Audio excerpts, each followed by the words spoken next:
हमने 2D के अंदर आपको बताया था कि जिस आकृति में केवल लंबाई चौड़ाई होता है, मोटाई नहीं होता है, उसको 2D आकृति बोलते हैं। जैसे त्रिभुज है, चतुर्भुज है, वृत्त है, इन सब में क्या होता है आपका लंबाई चौड़ाई होता है, इसमें मोटाई नहीं होता है।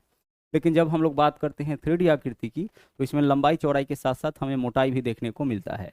जैसे आपका यहाँ पे बेलन है, शंकु है, गोला है, अर्धगोला है, यह सब का सब जो है वह 3D का एग्जाम्पल है। जब हम लोग 3D की बात करते हैं तो वहाँ पे जो हमें चीज़ें निकालना होता है उसमें से है आपका पार्श्व पृष्ठीय क्षेत्रफल या वक्र पृष्ठीय क्षेत्रफल, यह आपका ऑलमोस्ट सेम होता है। ठीक है, पार्श्व पृष्ठीय क्षेत्रफल या वक्र पृष्ठीय क्षेत्रफल हम उसको बोलते हैं जो क्षेत्रफल, जो एरिया हमें बाहर से दिखता है। जैसे मान लीजिए कोई सिलेंडर आपका रखा हुआ है, बेलन रखा हुआ है, तो बाहर से हमें क्या दिखेगा, जो वक्राकार भाग है वह दिखता है। तो जो उसका क्षेत्रफल होगा उसी को हम लोग क्या बोलेंगे, उसी को हम लोग बोलेंगे पार्श्व पृष्ठीय क्षेत्रफल या वक्र पृष्ठीय क्षेत्रफल। पार्श्व पृष्ठीय क्षेत्रफल को बोलते हैं लेटरल सरफेस एरिया, इसको शॉर्टकट में हम लिखेंगे LSA। तो जब भी LSA लिखा जाए तो आप समझ जाइएगा कि यहाँ बात हो रहा है पार्श्व पृष्ठीय क्षेत्रफल का। ठीक है, अगर CA से लिखा जाए तो आप समझ जाइएगा कि बात हो रहा है कर्व्ड सरफेस एरिया का, यानी कि वक्र पृष्ठीय क्षेत्रफल। देखिए इसमें जो बेसिक डिफरेंस होता है वो यह होता है कि जो जिसमें वक्राकार भाग होता है उसके बाहरी क्षेत्रफल को हम लोग वक्र पृष्ठीय क्षेत्रफल बोल देते हैं। वक्राकार भाग किसमें होता है, बेलन में। देखते होंगे उसमें वक्राकार भाग होता है।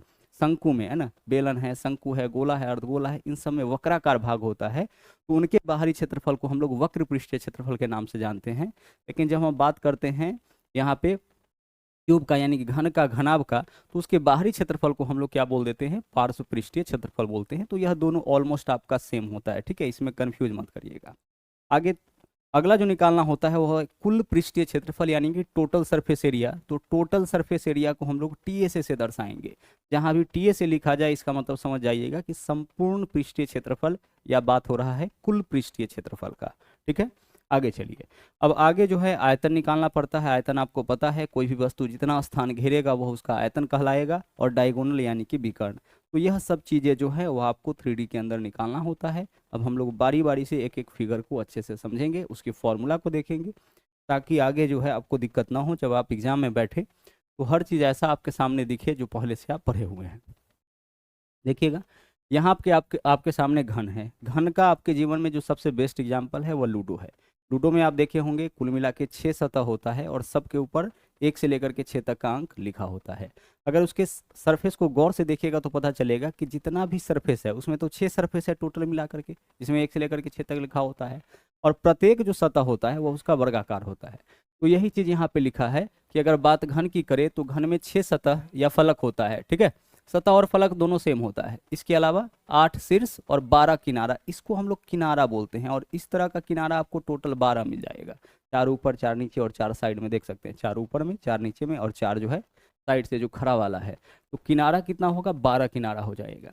दूसरा चीज, सभी सतह इसका वर्गाकार होता है, हमने आपसे पहले ही कहा है। जैसे देख लीजिए यहाँ पे सामने वाला सतह यह क्या होगा, वर्गाकार, ऊपर वाला वर्गाकार, नीचे वाला वर्गाकार। यानी 6 सतह, 8 शीर्ष, 8 कोना होता है, शीर्ष होता है, इसको हम लोग शीर्ष बोलते हैं, वर्टेक्स बोलते हैं। और 12 क्या होता है इसमें, किनारा। और सभी सतह क्या होगा, वर्गाकार। अब अगर मान लीजिए कि किसी घन के प्रत्येक भुजा को या प्रत्येक किनारा को, भुजा किनारा सेम होगा, देखिएगा अगर हम A से डिनोट कर ले, किससे डिनोट कर ले, A से डिनोट कर ले, उस केस में इसका जो होगा वह पार्श्व पृष्ठीय क्षेत्रफल। देखिए पार्श्व पृष्ठीय क्षेत्रफल यानी कि जो हमें बाहर से दिखेगा, तो बाहर से क्या दिखेगा, अगर हम आगे से देखते हैं, सामने से देखते हैं किसी घन को, तो हमें ऊपर वाला हिस्सा और नीचे वाला हिस्सा यानी बेस और टॉप दिखाई नहीं देगा, सिर्फ 4 भाग हमें दिखाई देगा। तो इसका पार्श्व पृष्ठीय क्षेत्रफल क्या हो जाएगा, 4A², क्योंकि एक सतह का क्षेत्रफल तो A² होगा, क्योंकि प्रत्येक सतह वर्गाकार है, वर्ग का क्षेत्रफल A² होता है। बाहर से हमें 4 दिखेगा तो 4A² इसका हो जाएगा बाहरी यानी पार्श्व पृष्ठीय क्षेत्रफल। और अगर हम बात करें टोटल सरफेस एरिया की, तो टोटल इसमें कितना सरफेस होगा, टोटल कितना सतह होगा, 6 सतह होगा। प्रत्येक सतह वर्गाकार है, तो एक वर्ग का क्षेत्रफल A², तो 6 वर्ग का क्षेत्रफल क्या हो जाएगा, 6A²।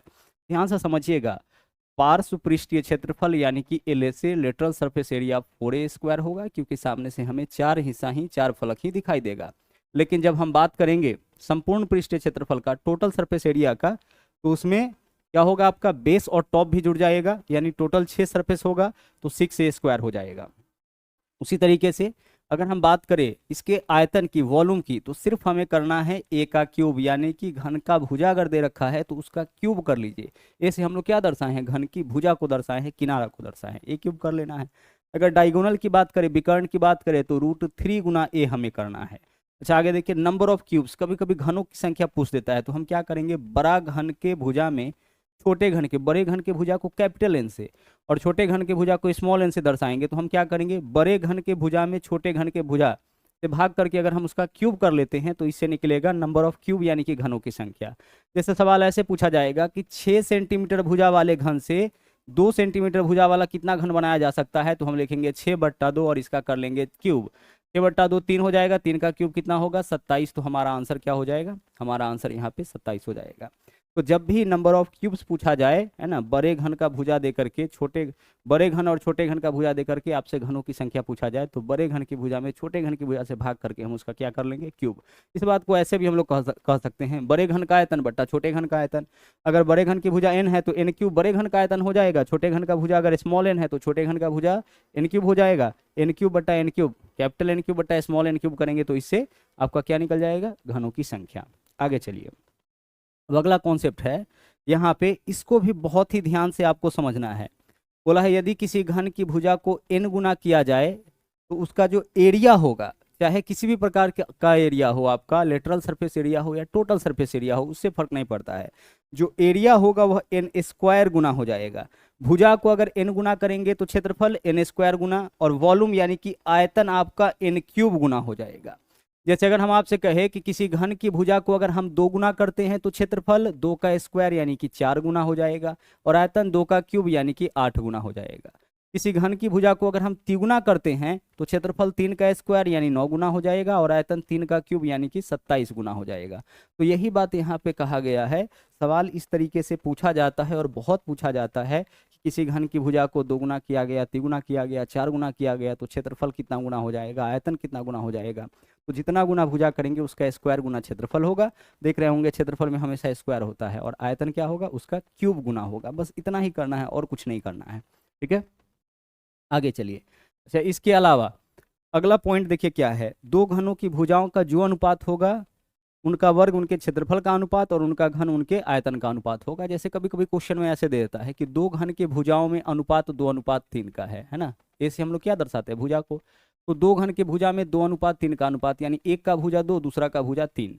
अब बोलिए कि इसके टोटल सरफेस एरिया या लेटरल सरफेस एरिया कोई भी पूछा जाए, एक ही बात है, इसमें कोई दिक्कत नहीं होता है जब हम बात रेशियो की करते हैं। तो इसके टोटल सरफेस एरिया में रेशियो बताइए, तो सिर्फ इस 2 का वर्ग कर लेना है 4 और इस 3 का वर्ग कर लेना है 9। और अगर इसके आयतन में रेशियो पूछा जाए, वॉल्यूम में पूछा जाए, तो इसका क्यूब करिए, 2 का क्यूब 8 और 3 का क्यूब क्या होगा, 3 का क्यूब 27। जिसका भुजा 2 है उसका आयतन 2 का क्यूब यानी 8 होगा, जिसका भुजा 3 है उसका आयतन 3 का क्यूब यानी कितना हो जाएगा, 27 हो जाएगा। ठीक उसी प्रकार से ऐसा क्यों करते हैं, देखिए अगर टोटल सरफेस एरिया की बात करें तो यहाँ भी गुना में 6 होगा, 6a², यहाँ भी 6a², तो 6 गुने 2 का स्क्वायर, यहाँ 6 गुने 3 का स्क्वायर, तो 6 यहाँ भी है 6 यहाँ भी है, और अनुपात में जो वैल्यू आपका सेम होता है वो कटता है, क्योंकि अनुपात का मतलब बट्टा होता है। तो 6 गुना 4 बट्टा 6 गुना 9 करेंगे तो 6 से 6 कट जाएगा, है ना। यहाँ पे 4 भी रहता, अगर हम बात करते लेटरल सरफेस एरिया की, तो यहाँ 4 यहाँ भी होता, 4 यहाँ भी होता, तो 4 से 4 तो कट ही जाता। तो इस वजह से सिर्फ आपको क्या करना है, अगर भुजा का अनुपात दिया हम उसका वर्ग करेंगे, क्षेत्रफल का अनुपात निकल जाएगा। हम भुजा का वर्ग का अगर घन करते हैं तो आयतन का अनुपात निकल जाएगा। और देखिए मान लीजिए आयतन का ही अनुपात दे दे, आयतन का अनुपात 8:27 है, तो इसका हम घनमूल करेंगे, क्योंकि भुजा का घन करने पर आयतन आता है, तो आयतन दे रखा हो तो आयतन का हम घनमूल करेंगे, तो भुजा तो 8 का घनमूल 2, 27 का घनमूल 3, यानी इसके भुजा में क्या रेशियो हो जाएगा, 2:3 का। ठीक है, उसी प्रकार से मान लीजिए कि क्षेत्रफल में आपका 4:9 का अनुपात है, भुजा में क्या होगा, इसका वर्गमूल, क्योंकि भुजा का वर्ग करने पर क्षेत्रफल, तो 4 का वर्गमूल 2, 9 का वर्गमूल क्या होगा, 3 होगा। तो कुछ भी इसमें पूछा जा सकता है, भुजा का अनुपात देकर के क्षेत्रफल आयतन पूछा जा सकता है, आयतन का देकर के भुजा क्षेत्रफल पूछा जा सकता है, या फिर क्षेत्रफल देकर के भुजा और आयतन, कोई भी रेशियो आपसे पूछा जा सकता है। आगे इसमें से कुछ भी निकालना हो, मान लीजिए किसी घन की भुजा आपका यहाँ पे दे रखा है 5, है ना, घन की भुजा कितना है 5, तो वक्र पृष्ठीय क्षेत्रफल 5 का स्क्वायर गुने 4 या 4 गुने 5 का स्क्वायर, तो 25 चौके 100 हो जाएगा। यहाँ पे देख लीजिए कुल पृष्ठीय क्षेत्रफल 6 गुने a स्क्वायर, तो a के जगह 5, 25 गुने 6 150 हो जाएगा। आयतन 5 का क्यूब 125 हो जाएगा। विकर्ण √3 गुने a, तो 5 गुना √3 5 √3 हो जाएगा।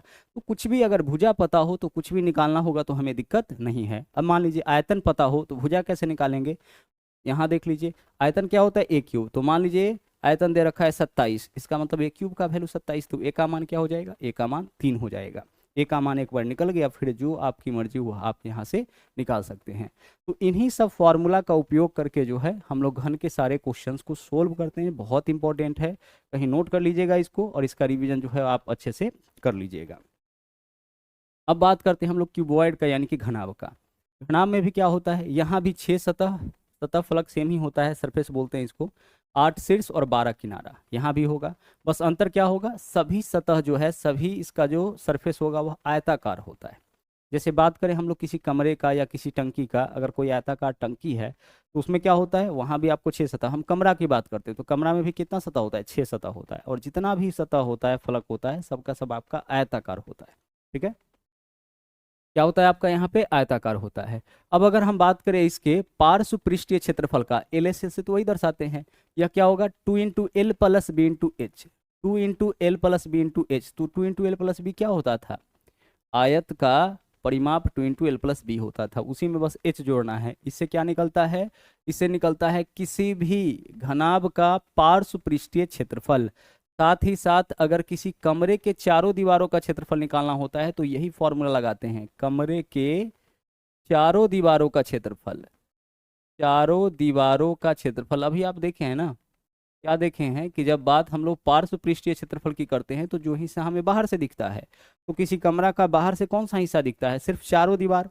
तो चारों दीवारों का क्षेत्रफल क्या होगा, 2 into L plus B into H, या घनाभ का वक्र पृष्ठीय क्षेत्रफल भी आपका, सॉरी पार्श्व पृष्ठीय क्षेत्रफल भी आपका 2 into L plus B into H हो जाएगा। ठीक है, आगे चलिए, लंबाई प्लस चौड़ाई गुना ऊंचाई हमें करना है, 2 गुने लंबाई प्लस चौड़ाई गुना ऊंचाई। क्लियर, अब आगे देख लीजिए, अगर हम बात करें किसी घनाभ का संपूर्ण पृष्ठीय क्षेत्रफल, यानी सभी 6 पृष्ठों का क्षेत्रफल, तो यह होगा 2 into L B plus B H plus L H. बहुत पॉपुलर फॉर्मूला है, 2 into L B plus B H plus L H. और अगर हमें आयतन निकालना होगा तो क्या हो जाएगा, एल बी एच, यानी कि लंबाई गुने चौड़ाई गुने ऊंचाई। घनाभ का आयतन क्या होता है, लंबाई गुने चौड़ाई गुने ऊंचाई। आगे अगर हम बात करें इसके डायगोनल का, यानी कि विकर्ण का, तो root under L square plus B square plus H square हो जाएगा। विकर्ण क्या होगा, रूट अंडर लंबाई का स्क्वायर प्लस चौड़ाई का स्क्वायर प्लस ऊंचाई का स्क्वायर। और साथ ही साथ किसी कमरे में रखे जा सकने वाली सबसे लंबे बांस, कमरे में रखे जा सकने वाली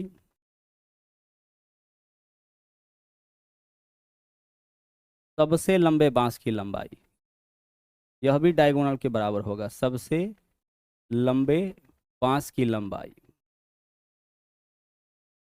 यह भी किसके बराबर होगा, यह भी आपका डायगोनल के बराबर होगा। तो जब भी आपसे यह पूछा जाए कि किसी कमरे में रखी जा सकने वाली सबसे लंबे बांस की लंबाई, तो सबसे लंबा बांस किस तरीके से रख सकते हैं आप, विकर्णवत। इस तरीके से जो तिरछा बांस आप रखिएगा, विकर्णवत रखिएगा, वही बांस सबसे बड़ा होगा जो उस कमरे में रखा जा सकता है, वह क्या होगा, इसके विकर्ण के बराबर। तो सवाल जब भी पूछे कि किसी कमरे में रखे जा सकने वाली सबसे लंबे बांस की लंबाई, किसी डब्बे में रखे जा सकने वाली सबसे लंबे पेंसिल की लंबाई, इसका मतलब आपसे उसका विकर्ण पूछा गया है। और विकर्ण क्या होगा, root under L square plus B square plus H square. आगे देख लीजिए अगला पॉइंट, इसको जरा गौर से देखिएगा। जब इन घनों को जोड़कर एक घनाभ बनाया जाए, यानी घन को जोड़ के बोला जाता है ऐसे कि 2 घनों को जोड़ करके एक घनाभ बनाया गया, उसका आयतन बताइए। 3 घनों को जोड़ करके एक घनाभ बनाया गया, उसका आयतन बताइए। तो इस केस में क्या होता है, देखिएगा, जब इन घनों को जोड़ करके घनाभ बनाया जाए तो घनाभ का जो लंबाई होगा ना, वह ए गुने भुजा एन गुने ए हो जाएगा। एन कहने का मतलब कि जितने घनों को जोड़ा गया है उसमें भुजा से गुणा करेंगे। ठीक है, जैसे 3 घन को जोड़ करके एक घना बनाया गया है तो 3 गुने घन की भुजा करेंगे। 4 घन को जोड़ करके जब घना बनाया जाता है, एक सेकेंड,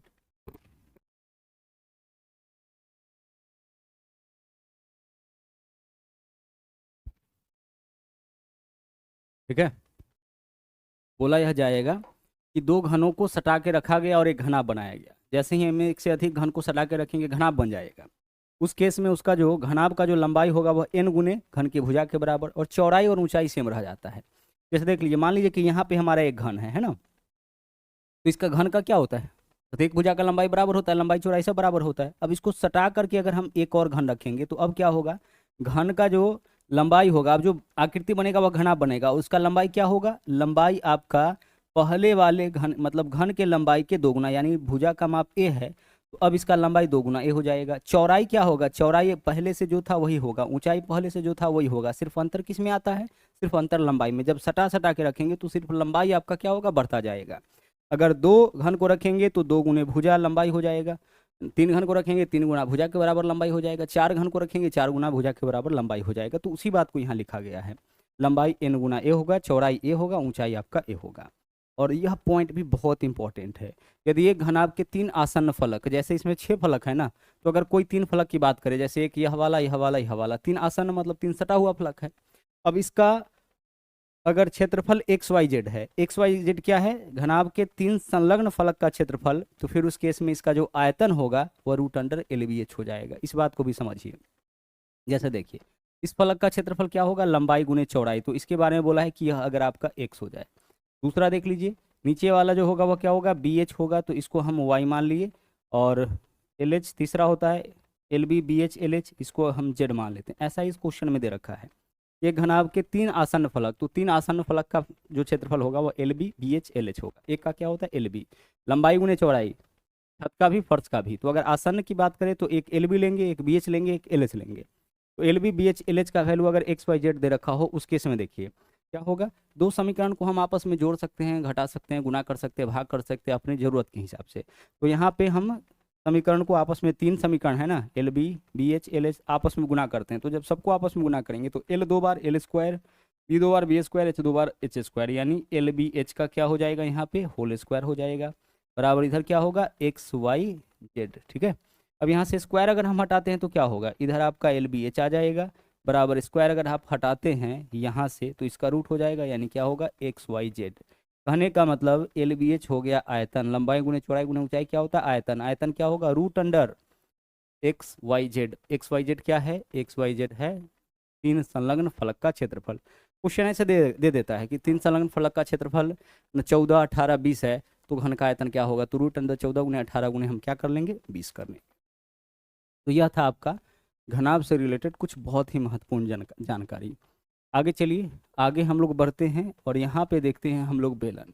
देखिए बेलन में यहाँ पे देखिए पीछे हम लोग क्या बोल रहे थे LSA, यानी कि लेटरल सरफेस एरिया। उसी चीज़ को यहाँ पे हम लोग कर्व्ड सरफेस एरिया बोलेंगे, क्योंकि इसमें कर्वाकार भाग है, वक्राकार भाग है ना, इस तरह का भाग है, यानी वक्र के आकार का भाग है, तो इसको हम लोग कर्व्ड सरफेस एरिया से जानते हैं। बेलन के बारे में आपको पता ही है, इसका बेस भी क्या होगा, बेस भी आपका वृत्ताकार होता है, और इसका जो टॉप होता है वह भी आपका वृत्ताकार होता है। ठीक है, जैसे आप देखते होंगे कोई ग्लास जो ऊपर से नीचे एक जैसा होगा वह क्या होगा, यह आपका एग्जाम्पल किसका हो सकता है, यह बेलन का एग्जाम्पल है। ऊपर से नीचे एक जैसा वह आपका बेलन हो गया। यहाँ भी देख सकते हैं ऊपर भी एक सर्किल है, नीचे भी एक सर्किल है। तो बाहर से देखेंगे तो हम इसी भाग को देखेंगे ना, वक्राकार भाग को देखेंगे। तो वक्र पृष्ठीय क्षेत्रफल यानी कि CA से जिसको आप कहते हैं वह क्या हो जाएगा, इसका 2πRH। क्वेश्चन में R और H का वैल्यू दे रखा होगा, पाई का मान 22/7 या 3.14 आपको रख लेना है। 2πRH क्या होगा, इसका वक्र पृष्ठीय क्षेत्रफल। और अगर हम टोटल सरफेस एरिया की बात करें तो 2πRH वक्र पृष्ठीय क्षेत्रफल, और इसके अलावा नीचे एक सर्किल है ऊपर एक सर्किल है, इसको भी जोड़ लेंगे, दोनों बेस और टॉप को भी जोड़ लेंगे, तो πr² यानी 2πr²। अब इसको हम इस तरीके से लिख सकते हैं, देखिए 2πr यहाँ भी है 2πr यहाँ भी है, तो 2πr अगर कॉमन ले लेते हैं तो इसमें क्या बचेगा हमारे पास h, और यहाँ क्या बचेगा r² में से r कॉमन लेंगे तो r, तो h + r यह आपका हो जाएगा संपूर्ण पृष्ठीय क्षेत्रफल। 2πRH + 2πr² भी कह सकते हैं, या फिर 2πr × r + h भी इसको कह सकते हैं। आगे आयतन πr² हो जाएगा। एक इसकी आवश्यकता पड़ती है, देखिए यह भी बहुत इंपॉर्टेंट फॉर्मूला है। अगर हम बात करें किसी भी बेलन के वक्र पृष्ठीय क्षेत्रफल है ना, वक्र पृष्ठीय क्षेत्रफल और संपूर्ण पृष्ठीय क्षेत्रफल में रेशियो तो क्या होगा h/h + r का, यानी ऊंचाई में नीचे क्या जोड़ेंगे, त्रिज्या जोड़ लेंगे, यही इसके वक्र पृष्ठीय क्षेत्रफल और संपूर्ण पृष्ठीय क्षेत्रफल का अनुपात होगा। जैसे देख लीजिए वक्र पृष्ठीय क्षेत्रफल क्या होता है 2πRH होता है, और संपूर्ण पृष्ठीय क्षेत्रफल क्या होता है, यही तो होता है 2πr × h + r। अब ऊपर नीचे देखिए इससे यह कट गया, क्या बचा ऊपर में h और नीचे में h + r, वही चीज तो लिखा गया है, वक्र पृष्ठीय क्षेत्रफल और संपूर्ण पृष्ठीय क्षेत्रफल में रेशियो h/h + r का होता है। आगे अगला जो पॉइंट है उसको भी जरा गौर से देखिएगा।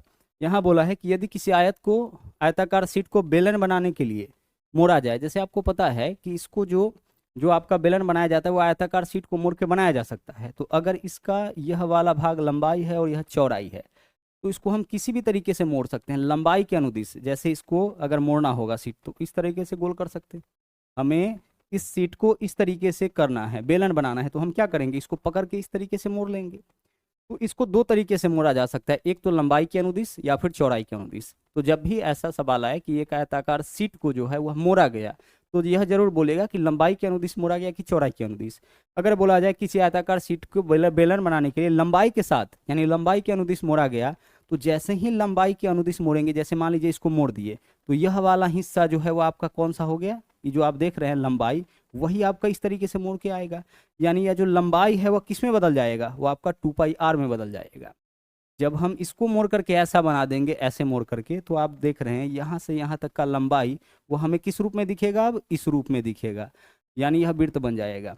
तो यह लंबाई अब क्या है, इसके बराबर है, और यह क्या है आपका वृत्त का परिधि, तो 2πr के बराबर l हो जाएगा। यानी l जो होगा, लंबाई जो होगा वह हो जाएगा 2πr, और इसके अलावा चौड़ाई क्या बन जाएगा, चौड़ाई जो है वह बेलन का ऊंचाई बन जाएगा। इसका जो चौड़ाई है ना, यही क्या होगा, बेलन का ऊंचाई बन जाएगा।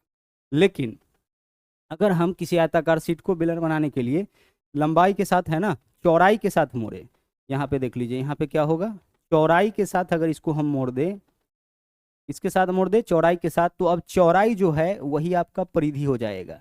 यानी चौड़ाई 2πr के बराबर होगा और लंबाई इसका क्या होगा, h। जैसे मान लीजिए इसको अब हम ऐसे मोड़ दिए, तो जब ऐसे मोड़ देंगे तो अब यह वाला भाग जो है वो यहाँ पे आएगा, यानी 2πr, इसका परिधि 2πr, 2πr क्या होगा, b होगा। यानी इसका चौड़ाई जो होगा वह इसके परिधि के बराबर हो जाएगा, बेलन के परिधि के बराबर, और l जो होगा वह क्या होगा, इसका ऊंचाई हो जाएगा। तो इसकी भी कभी कभी आवश्यकता आपको पड़ जाती है, ठीक है। तो यह था बेलन का पूरा कॉन्सेप्ट, पूरा फॉर्मूला, जहां से सवाल जो है आपको करने होते हैं। आगे चलिए, अगला हेलो सिलेंडर से भी क्वेश्चन आता है, खोखले बेलन से। जैसे यहाँ देख सकते हैं, यह खोखला बेलन है हमारा। अब खोखला बेलन है तो बेलन यहाँ पे दो त्रिज्या हो जाएगा, एक तो यहाँ से यहाँ तक इसको स्मॉल आर से डिनोट करते हैं, और एक यहाँ से पूरा यहाँ तक इसको कैपिटल आर से डिनोट करते हैं, ठीक है।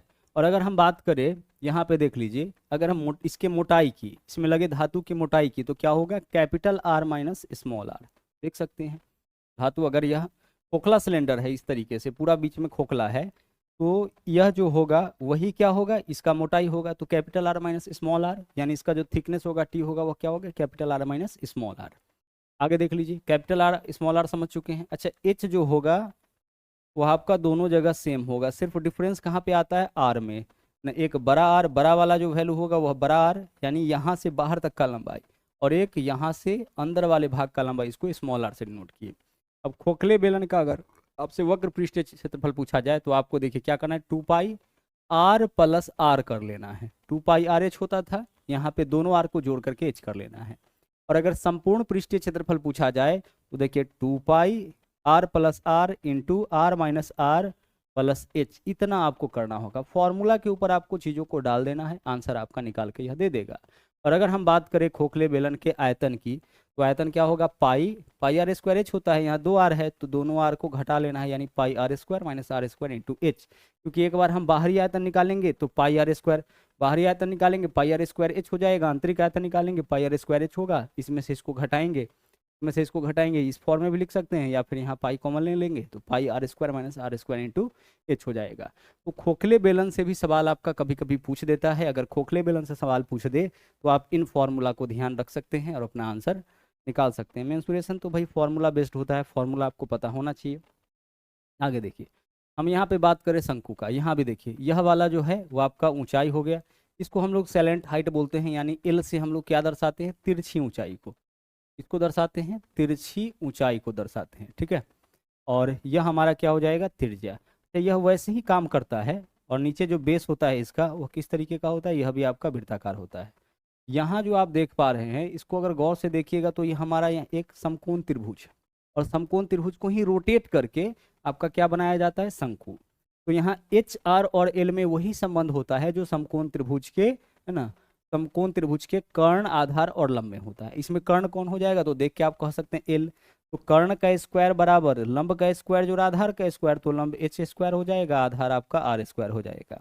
यह जो फॉर्मूला है आपको मदद कब करता है, जब एल आर एच में से कोई दो पता हो, तीसरा हम निकाल लेते हैं। जैसे मान लीजिए एल पता हो, एच पता हो, आर निकालना हो। मान लीजिए कि एच का वैल्यू 5 है तो हम 5 का यहाँ स्क्वायर कर देंगे, एच का वैल्यू 4 है तो 4 का स्क्वायर कर देंगे, आर का वैल्यू निकालना है, इसको आर ही छोड़ दीजिए। ये 16 है और यह 25 है, 16 इधर आके 25 में से घटेगा 9, 9 वैल्यू किसका हो गया, आर स्क्वायर का, स्क्वायर हटाएंगे इसका रूट हो जाएगा, 9 का वर्गमूल 3, यानी आर का मान क्या हो गया 3। तो कहने का यह मतलब है कि कोई दो दे करके तीसरा आपसे पूछता है, एल आर एच में से दो दे करके तीसरा पूछेगा तो इसका उपयोग करके हम लोग निकाल लेते हैं। हालांकि आपको ट्रिपलेट पता होता है तो इसको भी करने की जरूरत नहीं पड़ती है। अब देखिए, अब अगर हम इसकी बात करें वक्र पृष्ठीय क्षेत्रफल का यानी कर्व सरफेस एरिया का, तो पाई आर एल हो जाएगा, यानी तिरछी ऊंचाई का उपयोग करना है, पाई आर इंटू एल। अगर टोटल सरफेस एरिया की बात करें तो पाई आर एल के साथ नीचे जो आप देख रहे हैं बेस ही है नीचे आपका सर्कुलर, उसको जोड़ दीजिए पाई आर स्क्वायर। अब पाई आर एल और पाई आर स्क्वायर है, पाई आर कॉमन ले लेंगे तो क्या बचेगा हमारे पास, एल प्लस आर, यानी किसी भी शंकु का संपूर्ण पृष्ठीय क्षेत्रफल pi R into L plus R हो जाएगा। और इसका आयतन क्या होता है, जो आपका बेलन का आयतन होता है उसका 1/3 यानी 1/3 पाई आर स्क्वायर एच। इस वजह से कहते हैं कि समान त्रिज्या और ऊंचाई वाले एक बेलन और एक शंकु के आयतन का कंपेयर करेंगे तो बेलन के ऊंचाई का, बेलन के आयतन का 1/3 शंकु का आयतन होगा, या शंकु के आयतन का तिगुना बेलन का आयतन होगा। कहने का मतलब कि एक बेलन से 3 शंकु जो है वह निकाला जा सकता है, समान आधार और ऊंचाई अगर है तो। आगे बढ़िए, अब इसी में से देख लीजिए छिन्नक, अगर हम जो शंकु था उसका ऊपर का हिस्सा बीच में से कहीं से काट ले, हमारा जो आकृति बनता है उसको हम लोग बोलते हैं फ्रस्टम यानी कि छिन्नक। अब छिन्नक का जब भी आपका यहाँ देखिएगा, छिन्नक में क्या मिलेगा, एक तो आपका कैपिटल आर जो यहाँ से यहाँ तक, ठीक है, बड़ा वाला, नीचे एक सर्किल दिख रहा है, ऊपर एक सर्किल दिख रहा है, ऊपर में छोटा सर्किल है, आप तो बाल्टी के रूप में देख सकते हैं, इस तरह का बाल्टी आपको देखने को मिल जाएगा। तो बड़ा वाला त्रिज्या को कैपिटल आर से, छोटा वाला को स्मॉल आर से दर्शाते हैं, ऊंचाई तो पहले जैसा ही है। अगर इसका वक्र पृष्ठीय क्षेत्रफल पूछा जाए तो हम लिखेंगे pi R plus R into L, क्योंकि इस बार 2 आर है तो दोनों को जोड़ करके एल से गुना, पाई आर एल होता था आपका शंकु में, यहाँ 2 आर है तो pi R plus R into L. आगे संपूर्ण पृष्ठीय क्षेत्रफल क्या हो जाएगा, pi R plus R into L यानी वक्र पृष्ठीय, और इसके अलावा pi R square plus pi R square यानी नीचे वाला का एक क्षेत्रफल सर्किल का, एक ऊपर वाला का, इसी में पाई कॉमन ले लेंगे तो क्या होगा R square plus I R square. तो यह हो गया आपका संपूर्ण पृष्ठीय क्षेत्रफल छिन्नक का, जरूरत पड़ सकता है। और अगर हम बात करें इसके आयतन का तो 1/3 pi R square plus R into R, और इंटू क्या होता है यहाँ पे एच होता है। यह आपका फ्रस्ट्रम का यानी कि छिन्नक का, संपूर्ण छिन्नक का आपका आयतन होता है। और हमने आपसे कहा है कि आपको फॉर्मूला तो ध्यान रखना पड़ेगा, तो इसको जो है कम से कम 5-7 बार अगर अच्छे से लिख लीजिएगा, फॉर्मूला आपके जहन में फिट हो जाएगा। आगे देखिए, अब हम बात करते हैं बेलन का, सॉरी स्फेयर का यानी गोला का। गोला देख सकते हैं, इसका एग्जाम्पल आपका फुटबॉल है, गोली है, यह सब इसका एग्जाम्पल है। अब इसमें इसकी त्रिज्या को हम यहाँ पे आर से डिनोट कर लेते हैं। त्रिज्या क्या है आपका, आर से अगर हम डिनोट कर लेते हैं तो इसका वक्र पृष्ठीय क्षेत्रफल 4 पाई आर स्क्वायर हो जाएगा। क्या होगा, 4 पाई आर स्क्वायर, और संपूर्ण पृष्ठीय क्षेत्रफल भी 4 पाई आर स्क्वायर। यानी अगर गोला की बात करें तो जो बाहर से दिखता है, अगर आप उसके समीप जाके भी देखिएगा, टोटल सरफेस एरिया भी देखिएगा तो उतना ही दिखेगा। यानी गोला का वक्र पृष्ठीय और संपूर्ण पृष्ठीय क्षेत्रफल एक ही होता है, इसमें कंफ्यूज नहीं करिएगा, सिर्फ गोला का। तो इसका वक्र पृष्ठीय क्षेत्रफल भी 4 पाई आर स्क्वायर हो जाएगा, संपूर्ण पृष्ठीय क्षेत्रफल भी 4 पाई आर स्क्वायर हो जाएगा।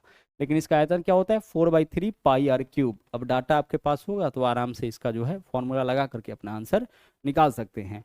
आगे चल के जो है क्वेश्चन ऐसे भी पूछा जाता है कि ये गोला को पिघला करके बेलन बनाया गया, बेलन को पिघला करके शंकु बनाया गया। तो एक चीज़ ध्यान रखिएगा कि जब भी किसी एक आकृति को पिघला करके दूसरी आकृति में बदला जाता है उस केस में आयतन आपका समान हो जाता है। जैसे गोला को पिघला करके बेलन बनाया जाए उस केस में गोला और बेलन का आयतन क्या होगा, समान होगा। घन को पिघला करके अगर गोला बनाया गया, इसका मतलब घन का और गोला का संख्या, घन का और गोला का आयतन आपका बराबर हो जाएगा। कभी कभी गोला का संख्या भी आपसे पूछता है कि गोला का संख्या कितना होगा, तो हम क्या करेंगे, बड़े गोले के आयतन में छोटे गोले के आयतन से भाग करेंगे। अब मान लीजिए बोला जाए कि एक घनाभ को पिघला करके गोला बनाया गया तो गोला का संख्या बताइए, तो घनाभ के आयतन में गोला के आयतन से भाग करेंगे। जिसका संख्या पूछा जाएगा ना उसका आयतन आपको नीचे रखना है। जैसे घनाभ का संख्या तो घनाभ के आयतन से भाग करिएगा, घनाभ का आयतन नीचे। गोला का संख्या तो गोला का आयतन नीचे रखिएगा, और जिससे बनाना है उसको ऊपर रखना है। ठीक है। चलिए, जब गोला देख लिए हैं तो यहाँ पे हम लोग हेलो स्फीयर है ना, खोखला यहाँ पे क्या है, खोखला गोला है। यह आकृति आपका गलत आ गया है। हम बात यहाँ पे किसका कर रहे हैं, हम बात यहाँ पे कर रहे हैं खोखला गोला का। तो इसको आप इस आकृति को मत देखिए। हम किसकी बात कर रहे हैं, हम बात कर रहे हैं यहाँ पे खोखले गोले की। तो इस आकृति से हमें कोई लेना देना नहीं है। खोखला गोला आपका कभी कभी क्वेश्चन में पूछ देता है।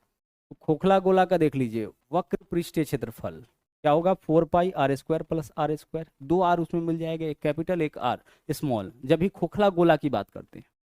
उसी तरह से संपूर्ण पृष्ठीय क्षेत्रफल इसका क्या होगा, 4 पाई r² प्लस r²। ठीक है, आगे चलिए, सेम ही जो वक्र पृष्ठीय क्षेत्रफल होगा वही वही संपूर्ण पृष्ठीय क्षेत्रफल होगा अगर हम बात करें खोखला गोला की तो। और आयतन की बात करें तो 4/3 पाई r³ माइनस r³, क्योंकि उसमें लगे धातु का आयतन वास्तव में निकालना होता है। तो 4/3 पाई r³ माइनस r³। हम बात किसकी कर रहे हैं, खोखले गोले की बात कर रहे हैं। तो खोखले गोला का आयतन यह हो जाएगा। और टी कहने का मतलब थिकनेस क्या होगा, capital R minus small R. कभी कभी धातु का थिकनेस पूछा जाता है। जैसे मान लीजिए कोई गोला हम बना दिए, अब गोला अगर हम बनाए हैं तो अंदर से उसका त्रिज्या कुछ और होगा, बाहर से त्रिज्या कुछ और होगा। तो बाहर वाला जो त्रिज्या होगा उसको हम कैपिटल आर से वो ज़्यादा होगा, और अंदर वाला होगा उसको स्मॉल आर से अगर डिनोट करते हैं। उसके बाद बाकी चीज़ तो आपका उसी के ऊपर आधारित है। वक्र पृष्ठीय संपूर्ण पृष्ठीय कुछ भी पूछे, 4 पाई r² प्लस r² होगा, आयतन 4/3 पाई r³ माइनस r³ हो जाएगा। क्लियर। चलिए, अब अर्धगोला की बात करते हैं, हेमिस्फीयर। अर्धगोला में देख लीजिए, यहाँ पे क्या होगा कि अगर गोला को दो बराबर भाग में काटेंगे तो अर्धगोला हो जाएगा। ऊपर में आपका यहाँ एक सर्किल बन जाएगा और यह आपका सर्किल का क्या होगा, त्रिज्या होगा। तो अर्धगोला का क्षेत्रफल वक्र पृष्ठीय क्षेत्रफल हो जाएगा 2 पाई r²। क्या होगा, 2 पाई। वहाँ 4 पाई r² था, यहाँ 2 पाई r²। और संपूर्ण पृष्ठीय क्षेत्रफल यहाँ 3 पाई r² होगा, क्योंकि वक्र पृष्ठीय क्षेत्रफल वक्राकार भाग का है। और एक सर्किल, आप एक कटोरे को देखिए ना, अर्धगोला के आकार का होता है, उसके ऊपर में एक सर्किल बनता है ना, तो उसको भी जोड़ेंगे यानी 3 पाई r² हो जाएगा। और आयतन की बात करें तो 2/3 पाई r³, यह आपका अर्धगोला का आयतन हो जाएगा। ठीक है। चलिए, तो यहाँ पे हमने कुछ इंपॉर्टेंट फॉर्मूला का आपको रिवीजन कराया है मेंसुरेशन 3D का, जो कि बहुत ही ज़्यादा इंपॉर्टेंट है आपके एग्जाम के पॉइंट ऑफ व्यू से देखा जाए तो। इसको बार बार आप रिवीजन करके जाइएगा। इसके ऊपर डाटा पुट कर करके क्वेश्चन आप करके भी देख सकते हैं, और प्रीवियस ईयर जितना क्वेश्चन है उसको बना के भी देख सकते हैं। फॉर्मूला अगर आपको याद हो जाए अच्छे से, इसका कॉन्सेप्ट पता हो जाए, तो आप क्वेश्चन को आराम से कर सकते हैं। तो आज के क्लास में इतना ही, मिलते हैं एक बार फिर से अगले क्लास में कुछ और बेहतरीन कॉन्सेप्ट के साथ। Thank you.